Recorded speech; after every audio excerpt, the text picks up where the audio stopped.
All right, you're hired. You're my product manager, and I bless you. You're in charge of my new product. Go figure it out. Woohoo! I am hired. I'm so happy. Would you give me some money to do this with? No, sorry, there's no money. No money. Okay. I feel good. I've just been promoted as a product person. Yay! The first thing I do after I come back celebrating is to sit there and scratch my head and say, how do I go about doing this? Yeah, right. What does that mean? Yeah. Yeah. I feel good, but I'm also confused. I'm nervous. I don't know what to do. That's what this podcast is all about. So a new product person, you've been given authority. You've been given the funds to do something with. I say the first thing I would do is to go figure out, why are we doing this? Is whatever I'm being asked, does that align with the organizational strategy, the vision? Is it taking us down that path? It may or may not. You may not even have a sway in this, right? Because you're just being told to do this. You haven't been told to go figure out if this is viable. Yeah. So that's the next thing. Is what's being asked feasible, right? You have the money, but is it feasible? Because maybe you're asked to build something that is technologically difficult, it's been done for the first time, etc. So kind of understand that, and then look around you, look to the left and right, and me and whose army? How are we going to build this stuff? Yeah. So once you figured out the what, the vision of it, try and break that down into what can I actually work on? Not me personally, but a team. Oh, I need a team now, right? Right. Yeah. So I was gonna say let's slow down. Let's slow down your pace here. Yeah. And go back to your first question, which I think was the right direction, which is to ask why. Why are we building a new product? Why am I the product owner / manager? We'll just use product manager. What I'm trying to say is that you've been empowered as the product person, the individual in charge of product for this product, right? I'm also going to assume that we're not scaling. We don't have multiple product people, right? Okay. Yeah. So the businesses come to you and say, okay, hey, great. We want to do this product and we think there's a market for it. Go do it. Right. And I've seen this happen with people that come from all around the business. I've seen this happen with people that come from QA. Believe it or not, I've seen this happen when people come from support. I've seen it a lot of times with, I can't think of what they're called, project, like project managers, kind of. I've seen it with that too. But basically, people that somehow otherwise represent the customer anyway, getting tapped as saying, well, now you're the product manager. You know, hey, we're going to take this subset of customers that you are already familiar with, or this business domain that you already have expertise in, and now you're going to go learn the skill set of product management, and here you go. That's kind of like I kind of went all over the place, but I've seen people from many different domains, right? But what they all had in common is they knew the business domain, right? But they didn't know the role, right? They didn't know what am I supposed to do. Right. So yeah, I think that's an important point. Just because you've just been put in this role doesn't mean you have what it takes to succeed in terms of the training that's missing there, right? So that's the other thing. You're right. That's one thing that's key here. Before you go and do something is, do I know how to do this? And if you don't, what do? You have some choices here. You could get training. You could buy some consulting expertise in. Somebody comes in and shows you how to do this. Sure. Or you could just muddle through. I've seen that too, right? People just muddle through and say, well, try it and see, because there's no training money available. That's the worst of all the worlds, but... Boy, like you just stumble on a whole different podcast that we're probably not going to go down the road of on this podcast. But to focus back on what we're talking about now, we're talking about you've been tapped as if you've read the Working Backwards Amazon book, like the concept that when they launch products, when they launch initiatives, well, I'll call them initiatives because they might not even be products. When they launch initiatives, they pick a leader and they say, okay, you are now the person in charge of doubling our revenue that comes from XYZ area of the website or whatever, right? And like you'll go off and you'll build a team and you'll figure out, you'll do experiments and you'll basically build products and features that lend themselves to your product goal, which is the directive that you were given and basically weighs heavily into creating your product goal. Where you started on two things. You started with, I need to develop the why. Yeah. I want to be able to clearly communicate why to my team members and everybody in the organization, everyone that follows me. If leadership has not articulated the why clearly, like I will work with them to continue articulating it until I can repeat the vision, right? And paint the vision for everyone, because I will try to lay it out in every conversation and everyone that I talk to about the elevator pitch of my product. I will try to spread news of the why. I guess evangelize is the word, right? Yes. That's being a missionary, not a mercenary, right? That kind of thinking. Mm-hmm. And the other part is the why should directly inform your product goal. So you want to start with the product goal up here, which is basically the same as the why. You want to start with the product goal up here so that when you're building the initial backlog and deciding what your team is going to try and not try or stay away from or delve into or whatever, take ownership of or push off, you should be weighing everything that you decide to work on against the product goal. So the company has a goal, right? The company has a vision and a goal. The company probably has many goals, one of which they hand off to you. You take that, it becomes a product, aka a product goal, and everything follows and it gets held up to the light of that product goal. That's the two things that I came away. So we're at a point now where like Scrum Guide, Kanban, whatever like people normally would think of, like none of that stuff's even entered the picture yet. No. Like we might even have a full team. They might have. I wanted to start a discussion from the perspective of like, oh, we're gonna hire a new team for you, and the first thing you're doing is interviewing candidates or whatever, because you're standing it up from the ground up. Yeah. But you might inherit a team who maybe just end of life another product, or they might split a team in half. They've been slowly growing a team over time or whatever. Like it doesn't really matter. The first set of activities that you're going to engage in is all of the stuff that I think of some organizations I've been in. They're like, that's not development work. That's a waste of time. That's just a bunch of meetings. That you know what I mean? Yeah. A lot of conversations like that is like, well, it's not, because we're like when we're at the ground floor of the product, nothing exists. No code, zero code is written. All this stuff's important to hammer out first. I'd say, yeah, I couldn't agree more. I'd say it's critical, because this is where everybody is going to be anchored to, right? This is why we're building the product before we get into even the what. So understand why, to your point. Understand how it aligns with the bigger picture, the organizational vision. And then we can look at the product. So now you're focusing in to your product, right? You've understood the periphery, the scope bounding, et cetera, of it, how it fits into the other products that the organization has, or initiatives for that matter. So once we start thinking about the product, what should come out of there is how are we going to do this? And you probably aren't the person to figure that out necessarily on a technical level, I'm saying, right? You're almost like the conductor of the orchestra, right? You may not play an instrument. So you need players in your orchestra. So you need a team at this point. If you've been given a team, are they the right team? That's the first. Do you have the right players on there? That's where the focus should be at this stage. Do they understand? So that's the challenge you have is, if you understand the why and then what you're building as the product backlog, do they understand that? So you've got to now convey that vision to them. Right. And not lose anything in the process. Everyone must be united in at least the vision where we're trying to get to. Mm-hmm. There's a bunch of roads we could go down, but like you nothing exists on paper, right? Nothing exists yet, except conceptually. So the idea is like, there are some things we need to do. I'm pulling out of the air, hey, I'm just going to assume we're using Scrum. We're a development team. I'm going to assume we're using Scrum. I'm just going to assume it, right? People might be like, how can you assume that? Blah, blah, blah, whatever. Like, honestly, I don't need to use Scrum. I'm not really interested in being part of that argument. I'm just shortcutting us to say, like, I'm going to assume, just for the purposes of our discussion, we're using Scrum. I could go down the road, like if I was actually doing this myself as a product manager, I don't need a framework at all, because I would say the most important thing is I need to know who the initial users we're creating this product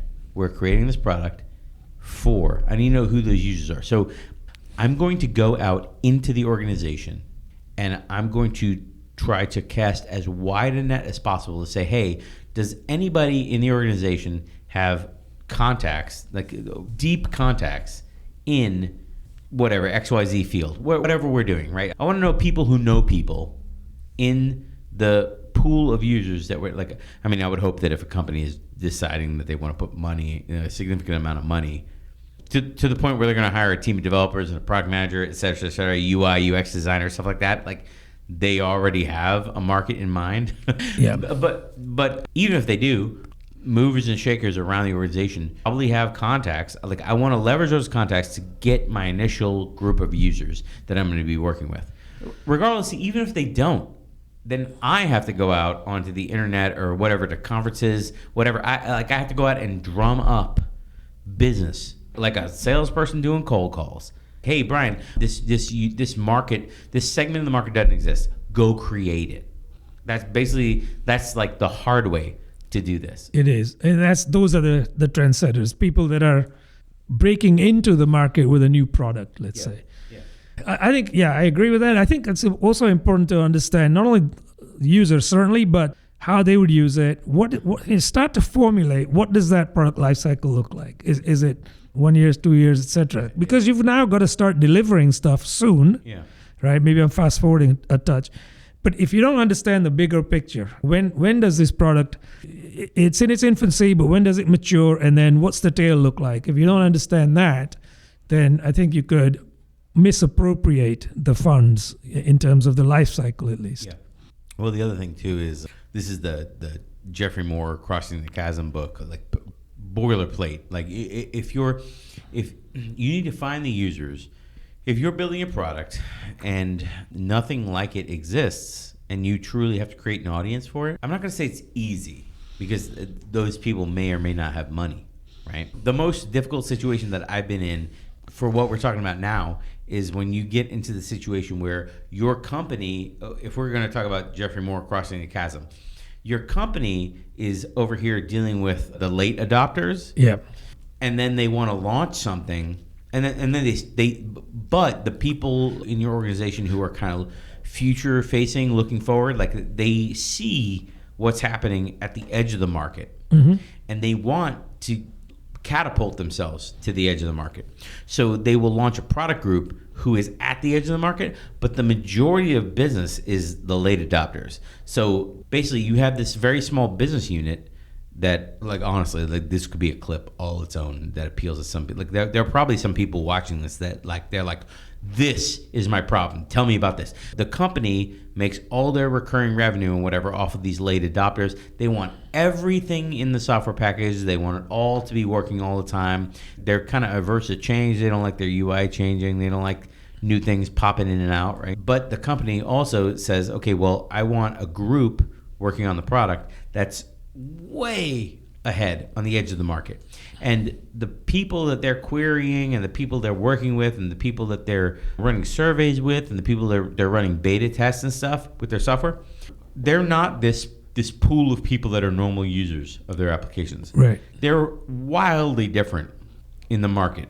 and it might be the same market. The market might be a big, like operating systems, for example. Like operating systems is a giant market.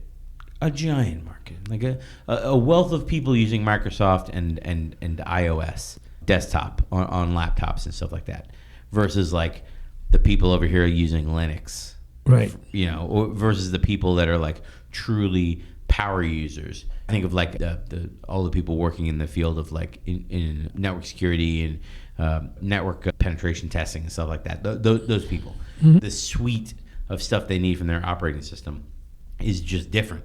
They're just different markets. You can say, well, it's just OS. It's just OS market. It's just OS, but no, that's a giant market. We just came into this space where you have the money, you figured out the what, and now you're starting to look at the how.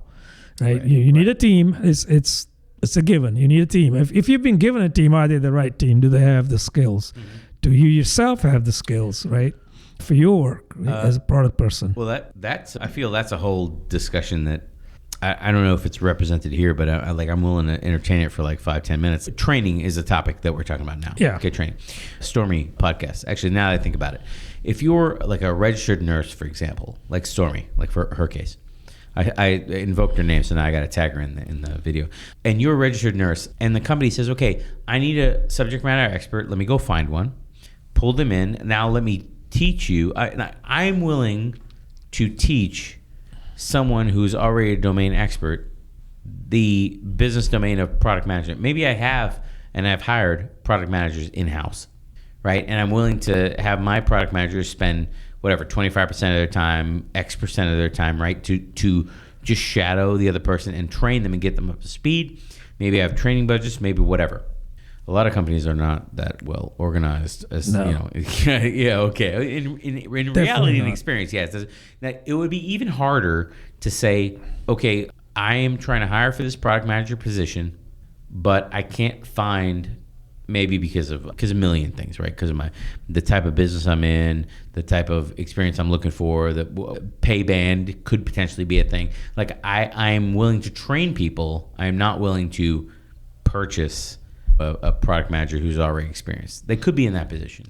Yeah, absolutely. But there's also some other alternatives here, right? So maybe you bring in expertise to teach you about civic aspects. For example, systems thinking. If you're not aware of that, take a course on it. Bring somebody in that can talk to the team about it.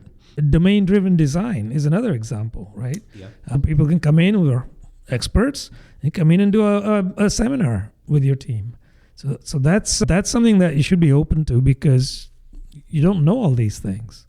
We're focusing on the product manager themselves. In my current role and also previous roles, we use Jira. Boy, it's been a while since I did that. We use Jira, and make a drinking game. In Jira, I added a component called capability, and any story that I take on as a product manager, that I am taking on that story for the express purpose of adding the skill, adding learning to my team, I label the component as capability. So at the end of a sprint, I can say like X% of the sprint was spent learning these things. So if you have a training budget, the buckets that your HR people play the little game where they pay for things or whatever, you definitely should have a training. Like I call it capability, but you easily could call it training. You could call it enablement. Enablement. Upskilling. I mean, there's so many different synonyms for the same thing. Whatever you want to call it. Like you could directly tie that component in Jira to your training budget. So automatically when the sprint ends, you send a report out and it's like, here's all the work items we did this sprint that are done. Here's their components, and whatever the components are, Mr. Finance person, Mrs. Finance person, whatever that does the budget, take the percentage of the sprint that this was based on the velocity. There are other formulas to do this with, but take this percentage and apply it to the training budget. So at the end of the year, again, we can add up all of the time per sprint that was spent on training activities, capabilities, enablement, whatever you want to call it. We can add it all up and we can get a real dollar figure to all that stuff. So I agree. And you know what? That's just a measuring mechanism, right? Yeah. But at the end of the project, if you haven't spent a certain amount of money upskilling people, right, then how do you expect success to come out of that? Because people aren't getting the skills they need. Right. So I think that should be baked in from the beginning. Right. So when you get that money and somebody says, hey, congrats on your promotion, here's the money, go build something. Mm-hmm. When you're looking at that, the visioning and all the things that we talked about earlier in the podcast, try and figure out how much upskilling you'll need to do with the team you have, and go forth and allocate a portion of your funding to that, because that is critical. That's the pillar on which you're trying to build this product. Right. And if that's shaky, how can you expect a solid product? Right. And I would say, like, you can do this in sprint for your team members. Yeah. If you're the product manager, you have direct control over this, because you can choose to take on things to train your team up. And in doing that, you're being a good leader. That's right. If I saw a backlog item to this end, which was basically about training or upskilling people, I would think, we're onto something here, because there's recognition that there's a gap, and there's willingness to basically bridge the gap. This is awesome. Yeah. Well, also there's like now because a lot of times like the product manager falls into like the boss, because especially on teams where the product manager has budget, Yeah. Like actually has budget. It's like The other word for that is sponsor, because you're paying for it. They think the teams, right? Because I don't know. Well, I think I think of the places that I've been where the entire workforce has been contract.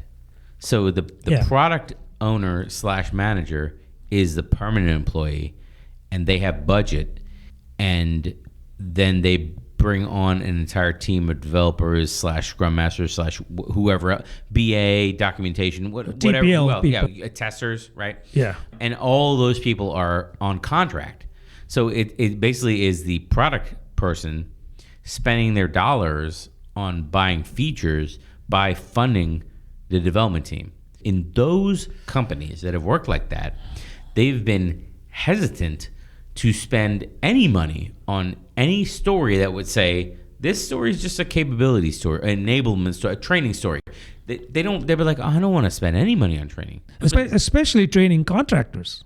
Right. Because they're going to be gone, is the thinking, right? They're going to be gone after this project. Well, I mean, like, how long are they going to be gone? How many months are they going to be gone? Like 6 months, a year, 18 months, 3 years? Like how long is too long to not train people? We stumble on an issue that is super annoying to me. It doesn't matter who you're working and how long they're staying at your work center. If you're in leadership, that's your job. You're the product manager. You should be called product leader, right? If you're the product manager, hey man, your job is to train and to make better everyone that you work with. Look, make every situation that you're in. Let me think about how to phrase this. This is a statement, which I don't know if it fits in the podcast. This is a statement, like a personal worldview belief that I have. I try not to be binary in my decisions because I'm a product manager. I was like, everything's a shade of gray, right? But I like on this one, I am kind of binary. Hey, I'm coming out as binary. On this one, I am kind of binary because I kind of think that there are people who say, any situation I'm in, I want to make it better for the people who come after me. If I'm handed something that's garbage, I need to improve it so that whoever picks it up after me doesn't have to deal with as much pain as I had to deal with. And then there are people who say, I had to deal with this mess, so you should just toughen up and be able to deal with the mess. This is getting like way meta. In my worldview, there are two types of people. There are, I had it rough coming up, so I should either turn a blind eye or make it rough for the people that are coming up so they learn what I learned. Or like, I had it rough coming up, so I should make it better so that people coming after me don't have to deal with the nonsense I had to deal with. Yeah. Essentially, the difference between leave the world a better place or let people step in the doo-doo themselves. Right. But, a lot of times it's you're within the confines of your own budget. How you're measured isn't necessarily on how you leave things. Mm-hmm. It's how you perform here and now. Yeah. So that kind of constricts people a little bit on what they can do. That's interesting. But I would say even within the realms of your own product, without that training component, you might get there. You might just get there late. You might have subpar quality, right? So you're still paying for it. Yeah. You're paying for it in the longer term, medium to longer term of duration of the product, let's say. So why not just invest up front and get it right first time? So there's many benefits to that other than just the financial ones, right? Reputation, right? You don't want to be seen as failing and eventually muddling through. Yeah. You want to be seen as, you actually made a success out of this product. So you have to train. And this idea of, we're not going to enable our TPL, our third-party labor contractors. Yeah. That's asinine because you're hiring them to do something. They're knowledge workers and they don't have knowledge. So they're just workers. That makes no sense to me. So we started with talking about you need to know why. You need to know your purpose.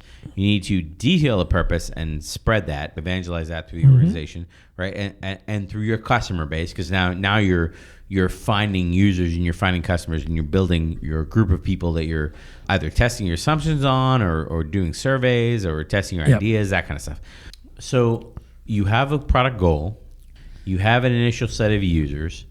You've probably started talking to those users to build to basically seed your backlog. If we're going to slice it to just the role of product owner and say, hey, what should a product owner be doing from the ground up? Well, you're going to need a product backlog, okay, that your team pulls from. And your product backlog is built off of a bunch of stuff that you've tested So in the beginning, your team is not going to be potentially not going to be building functionality. I mean, maybe your team will be like building some infrastructure out and stuff like that to support what you're doing, but like they're not building features. No, you're right. So they're building the architecture runway, perhaps, right? Maybe. But they could also be doing some sketches, just early prototypes, wireframes, right? Pick your words. Bring those customers in and get that feedback early. And so don't poke at it, look at it and say, does this look about right? And then next time they come to your group, you can say, well, look, now you can poke at it a little bit, but don't push it too hard, right? But we get feedback. And so keep doing that. You're not delivering anything into quote unquote the wild production just yet, right? But you're definitely getting there. Yeah. The reason I bring up the concept of experimenting with users is because let's assume the quickest, like a rolling start to this race, right?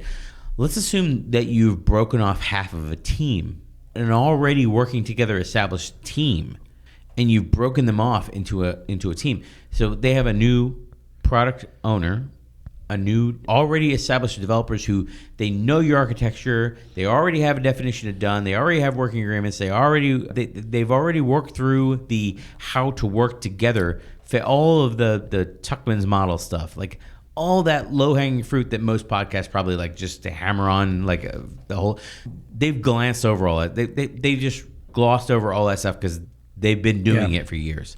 Yep. But you've given them a new subset of users, and now the team has to basically, they don't have anything to develop yet. They have to figure out what to develop. So everybody on the team potentially could be engaged in what you just brought up.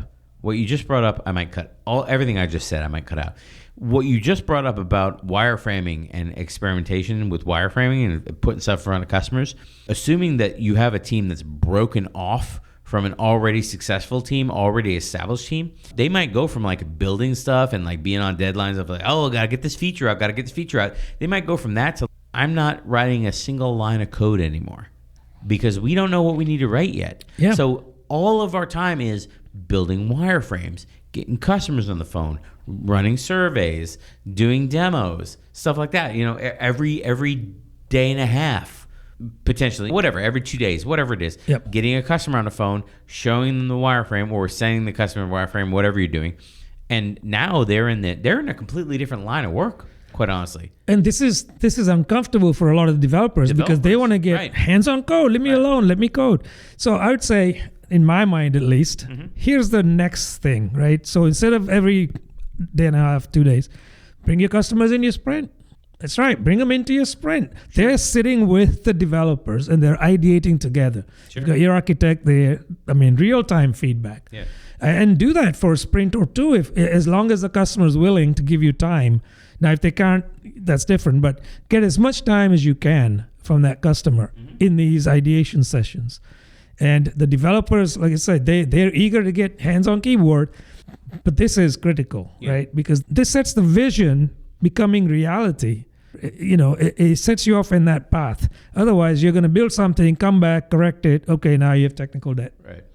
You may have technical debt regardless, but I mean, at least you know what it is. You know, at least like this is why like a big revelation for me was the concept of breaking my stuff into alpha, beta production. Because it's assumed at each of those stages. It's less of a phase thing because when I say it in like, oh, it's an alpha phase, beta phase, like it sounds like waterfall, right? Yeah. Like it's less waterfall and more of when I communicate the state of the product, it's way more clear for me just to use those boilerplate terms to say like, hey, this product is an alpha, which means, for example, I've got it on some test servers that maybe some customers have access to, maybe any internal customers have access to. You can bring it up, like we can demo it to a customer, but we have to be driving. It doesn't scale. You can't have people all over the internet hitting it. Like it only uses a subset of data that is curated or whatever. Maybe it doesn't cover every bit, but that's alpha. Beta, maybe beta is like maybe only customers, a few customers have access to it. Maybe if we have like a steering committee or whatever, like some of those customers have access to it, that kind of stuff. Maybe it doesn't scale, or maybe it scales to a point. Yeah, you're getting to a pilot stage now. Right, yeah. So there are certain, like, basically, what standards does the software meet? And in order to encapsulate all those standards in one term, I'm using those terms as a product manager to express what standards the software meets at the stage that we're at. Because we might explore some features in alpha that we might abandon when we decide to go to beta. Yep.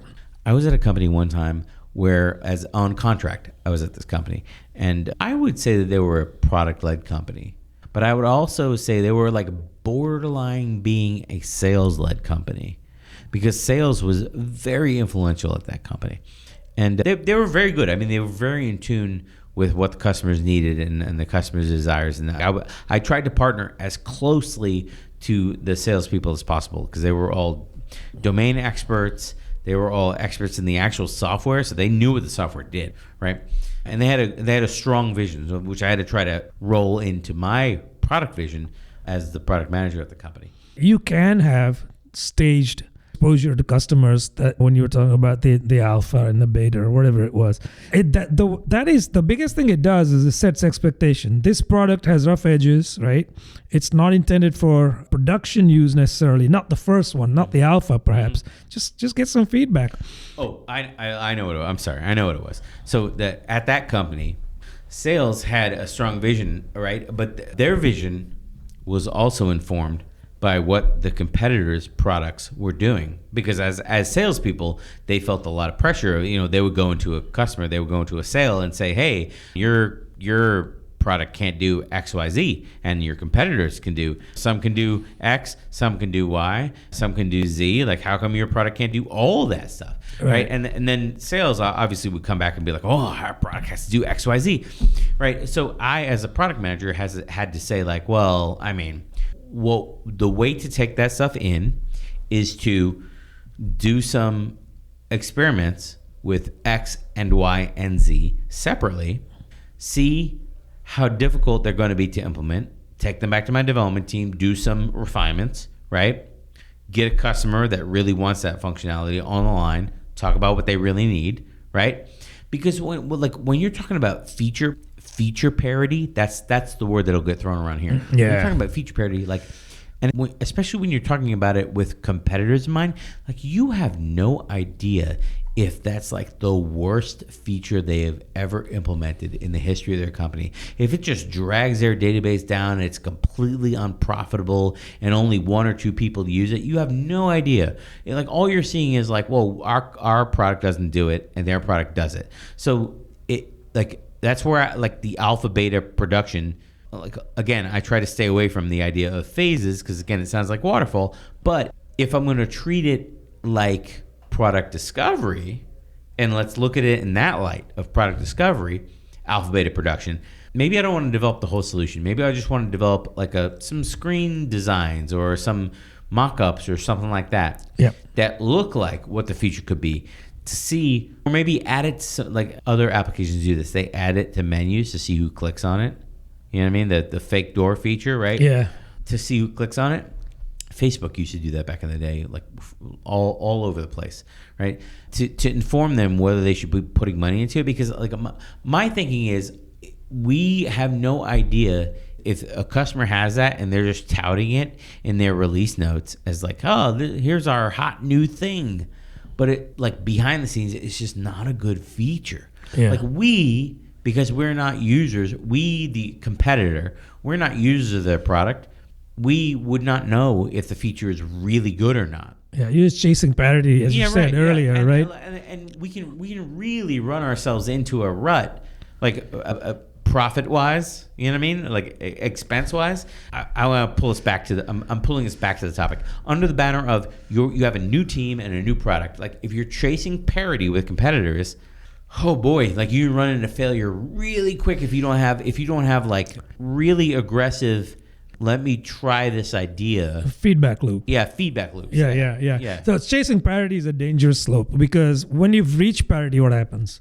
right? So then you say, well, we got to get ahead of the competition now. Let's build in some features. You think these are useful, but you really have no idea. Well, also, like when you reach parity, 100% parity, are you at the end of your vision? Because you were just doing what the competitors are doing. Right. So do you now literally have no other good ideas? Well, you end up creating bad features now to get ahead, right? And in the hope that will give you a competitive edge. Right.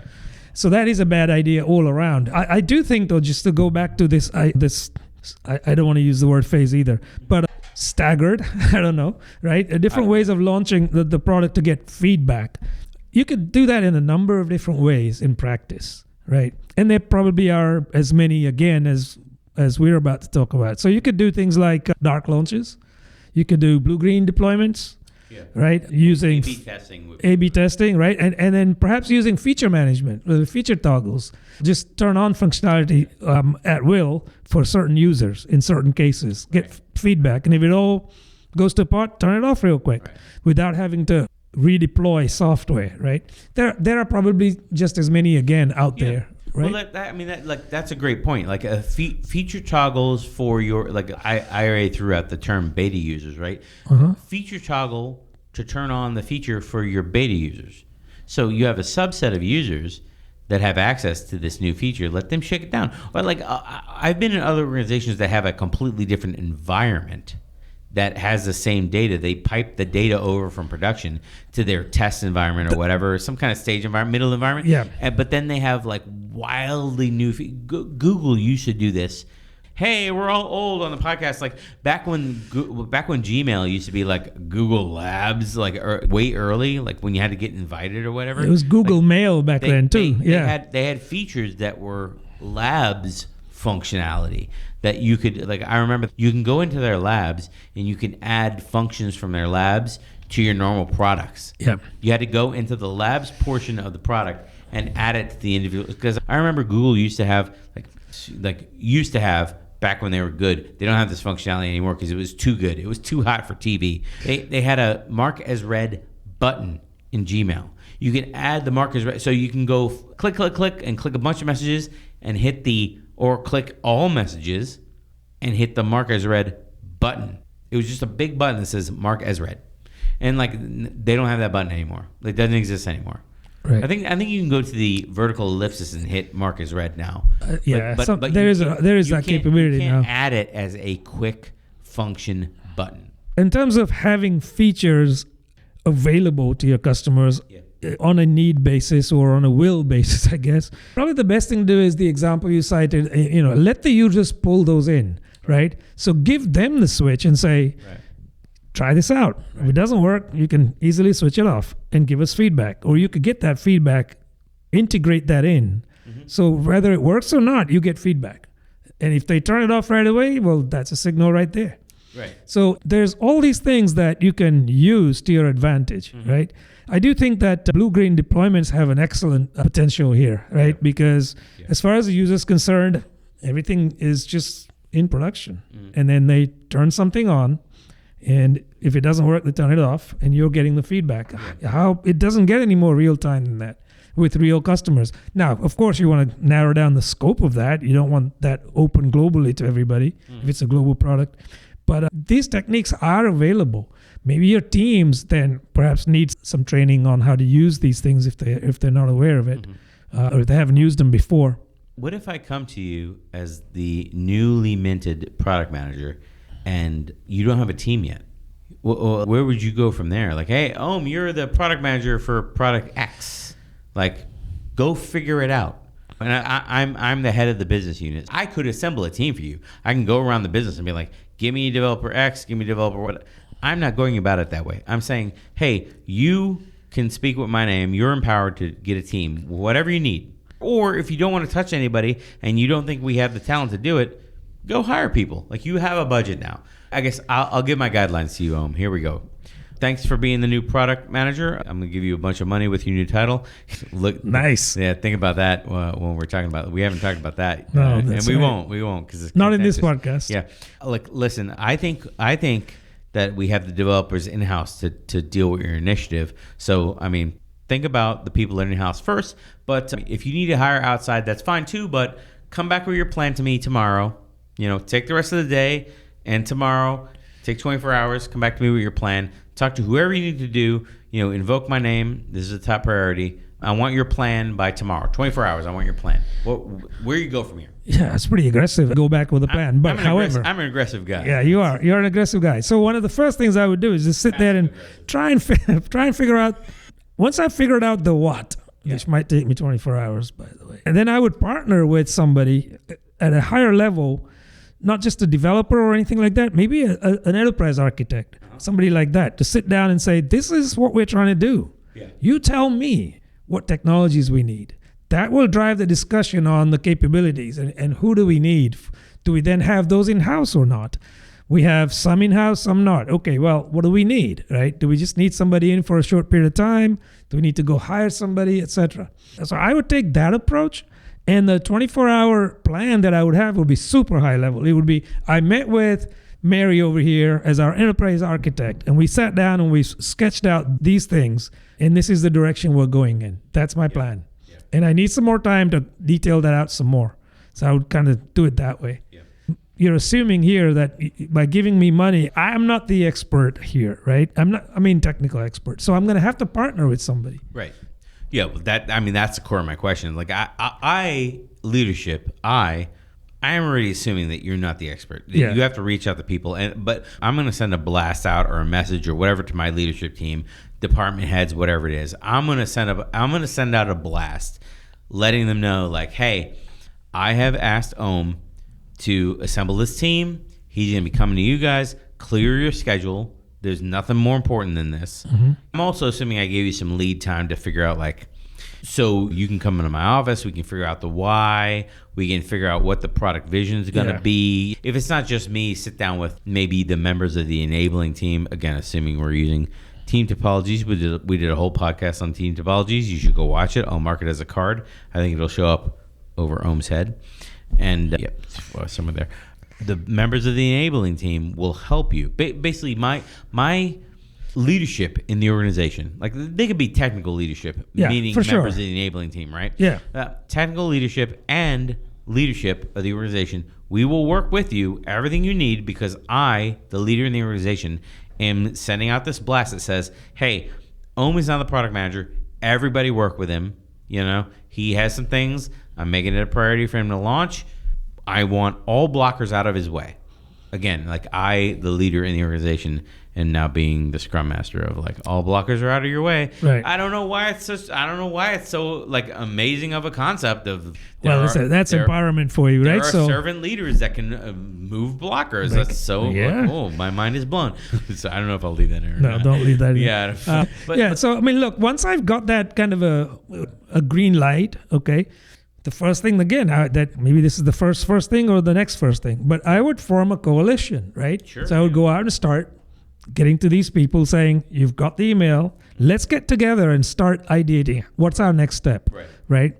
So now what I'm saying is, instead of sitting down in my office, in my cubicle, sketching out stuff, ideating by myself, I want a force multiplier here. We'll get some other brain power in there, people that actually might know what they're doing. Right. Sit down and orchestrate that conversation, right? And see what comes out of that. I don't know why I would do it any other way. I wouldn't. I can think of a million reasons. I can think immediately of the product owner / manager without a scrum master who's like, I don't want to say they're afraid to go out into the organization, to go into like different departments or reach out to different places in the organization that they have not worked within. We're talking about mainly development concepts, but like maybe the people that you need don't work on development teams. Maybe the subject matter experts, like going back earlier in this podcast where we talk about like, I'm working on software for registered nurses or doctors, for example. Like, I got to find a doctor in the organization, and they need to be part of my team now. You do. Whatever your day job is as a doctor, I also need you to serve my team. I need you to basically be the subject matter expert that my team has access to, where you're pseudo part of my team, but also pseudo a user stakeholder. Yes, that's the conversation that happens in that coalition that I mentioned. Right. We haven't even got to Scrum Masters yet, right? We're talking about what is it that we're doing, and what's the next step. Who do we need? Well, we need, to your point, right? We need somebody who can give us feedback. So if you're building software for medical use, we need that expertise. So whether it's a doctor, whether it's a nurse, whoever we need. Yeah. And so the point of it is that this need isn't something that I'm saying we need. It's something that we are coming up with. Right. That coalition is coming up with. And then the next step after that would be to go get those people, right, that you need. I feel like we can box this entire podcast and do it completely again from the perspective of maybe you're a Scrum Master and the organization comes to you and says, hey, we need to spin off this new initiative. Ooh, wow, that's going to be an interesting podcast. What I was going is, I in the leadership have delegated to my teams, okay, you're going to use Scrum and you're going to somehow scale Scrum or whatever. Like, okay, I don't really care as long as my stuff's getting done. Right. I'm not an expert. I don't know how to develop products. I barely have expertise in the domain that I don't know even know why I'm a leadership of this organization. I honestly have no idea. Yeah. But the point is, like, I'm not an expert in the subject matter, and I'm not an expert in Agile or scaling or software development, because organizations have delivery leads, right? So I'm going to pull one of my delivery leads and say, hey, I think we need a new team because this product, this product investment seems completely different than the rest of my product. So you as a delivery lead, can you go out into the organization and figure out who should be my product manager, and then figure out how I build my team, and then go deal with Jira to make it happen. Go deal with Jira to make it happen, and go deal with talking through whether they should be Kanban or Sprint or Scrum or whatever, whatever these other terms. I as leadership, I'm barely involved in this. I really don't want to be in the details, That reframing helps, because leadership shouldn't even say, we decided we're doing Scrum. That's up to the team. They should just say, okay, here's what we want done. You go figure out how to do this stuff. The start of this podcast was, I'm going to my product manager and saying, hey, you're now the product manager, go. Like, you're empowered, I trust you, whatever, go. And like figuring out your way. Now I'm kind of pivoting into, I'm going to the Scrum Master and saying, hey, I want to do all this product stuff and all this team stuff together. I know I want to do. Now you as a Scrum Master go, I think this is the perfect cutoff time to say that is a different podcast. Yeah. In the start of this podcast, the leader delegated to the product owner. Yes. Go do this initiative. Build a team, work through all this, build a vision, come up with it, do the research, build a user group, build a product. We barely talked about building a product in this podcast. And now I'm pivoting and saying, like, well, now we're starting with the Scrum Master to say, peel this product off of the existing development team and effort. So basically, we're now in the advanced portion of this podcast, which is not going to be part of this podcast, where leadership is delegating the responsibility of successfully peeling off the product from the rest of the product to the Scrum Master, aka delivery lead, aka whatever you want to call it, right? And now that becomes, how do you do it when you've been delegated this task and you're not the product person and you're not the development team members and you're not whatever. I feel you could still be successful. You can. Different dynamics though, but as you said, that could be a different podcast. Different podcast, right? Yeah. All right, everybody. Thanks for staying with us this far, and let us know what you think down below. Smash that like button.